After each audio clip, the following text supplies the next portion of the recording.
Over more than 3 decades, even before the Great Recession hit, massive shifts in technology and global competition had eliminated a lot of good middle-class jobs and weakened the economic foundations that families depend on. Today, after 4 years of economic growth, corporate profits and stock prices have rarely been higher, and those at the top have never done better. But average wages have barely budged. Inequality has deepened. Upward mobility has stalled. The cold hard fact is that even in the midst of recovery, too many Americans are working more than ever just to get by, let alone to get ahead. And too many still aren't working at all. So tonight, we go inside one small local business in McKeesport. We watch what happens when workers learn for the very first time how the Affordable Care Act will impact them. Here is the new plan that we had to switch to that takes into account the Obamacare regulations. Everybody, it's what your new monthly premium is going to be for this plan. Last year's 6% premium increase has now exploded 5-fold to an average 32% jump, and that is just for starters. That 32% increase includes increasing the deductible as well to try and get something modestly priced. Look at the numbers. Jeff and Dave used to have a $1,250 deductible. Since Obamacare went into effect, it's now jumped 60% to $2,000. That's nothing compared to Brian, Christy, and Judy, who have kids. They're going to pay twice that, $4,000. We ask each staffer what they think of their new deal. Deductible's terrible. I mean, how many people actually can come up with that deductible money if they get into an emergency room? Dave's monthly premium goes up modestly by about $50. Christy, though, not so lucky. Her monthly premium jumps $260. That's 30%. $895 a month for health insurance is coming out of my pocket.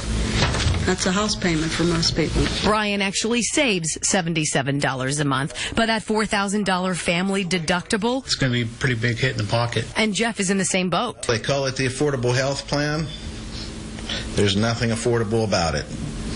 I can't afford it. His new premium is only $28 more a month, but Jeff says he's going to have to suck it up if he ever gets hurt because that deductible is just too much. Wake up, America. This isn't acceptable. You just heard President Obama's State of the Union. Now I'm about to give you the state of Chicago and the state of the urban community.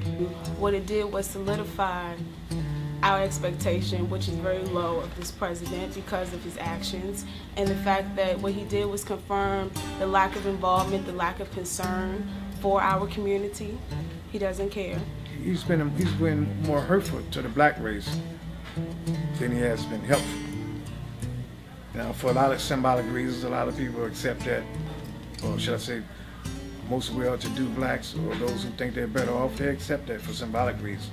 But those of us at the bottom of the ladder, we don't accept that. Mr. President, you know, we probably be better off with you cutting your presidency off right now. Just quit.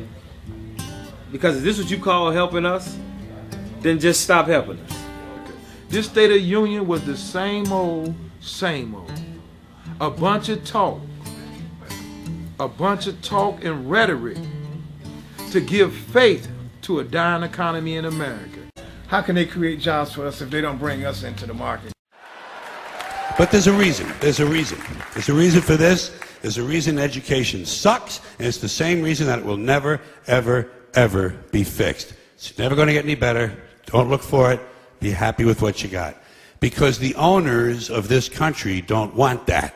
I'm talking about the real owners now. The real owners, the big wealthy business interests that control things and make all the important decisions. Forget the politicians. The politicians are put there to give you the idea that you have freedom of choice. You don't.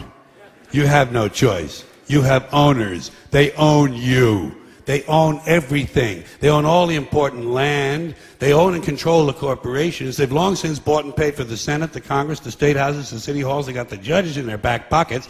And they own all the big media companies, so they control just about all of the news and information you get to hear. They spend billions of dollars every year lobbying to get what they want. Well, we know what they want. They want more for themselves and less for everybody else. But I'll tell you what they don't want. They don't want a population of citizens capable of critical thinking. They don't want well-informed, well-educated people capable of critical thinking. They're not interested in that. That doesn't help them.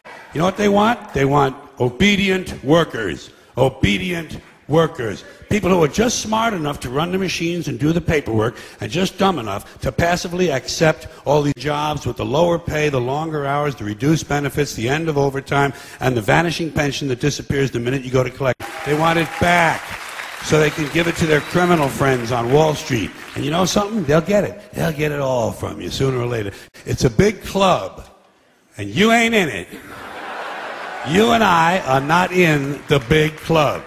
And nobody seems to notice, nobody seems to care. That's what the owners count on, the fact that Americans will probably remain willfully ignorant. We owe $70 trillion. I understand that, but to walk out a $4 trillion solution, which is basically just a way for the Democrats to avoid dealing with this until 2017. I'm not here to talk about plans to deal with this till 2017. I'm saying we've got a real problem, and I'm tired of Republicans and Democrats who either want Republicans who want to burn the place to the ground, and Democrats, with all due respect, who want to offer a plan that gets it through their end of their second term of their presidency, and then screws me and my kids when it's over. And until we do that, we have to deal with the extraction that is at foot. It is the reason the financial markets are behaving the way they're behaving. That is a mathematical fact. This is not some opinion. This is a mathematical fact. Tens of trillions of dollars are being extracted from the United States of America.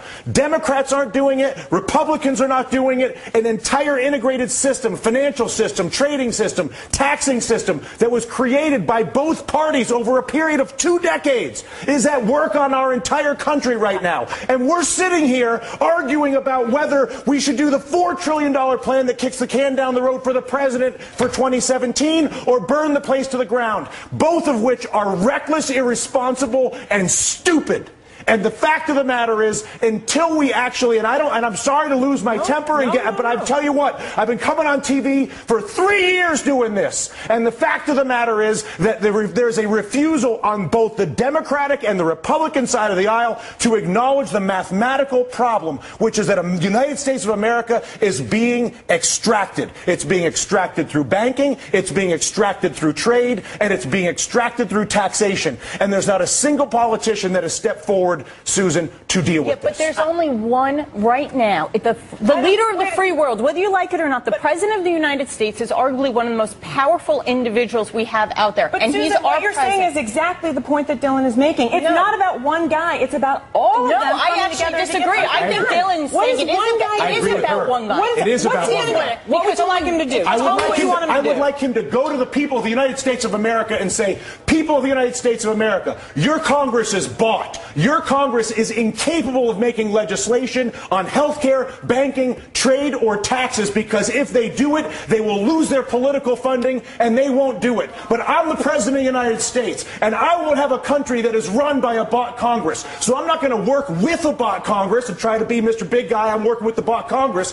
I'm going to abandon the bought Congress like Teddy Roosevelt did, and I'm going to go to the people of the United States and I'm going to say, you've got a bought Congress. And until we get rid of the bought Congress, which is Jimmy Williams' constant point, which is get the money out of politics, and until a president says that's the problem and says he's going to fix it, there is no policy that I can possibly see, no matter how brilliant your idea may be, or your idea, or my idea, or her idea, or your idea at home, is that idea will not happen as long as there's the capacity to basically fire a politician who disagrees with me by taking funding away from him. Is that a fair assessment?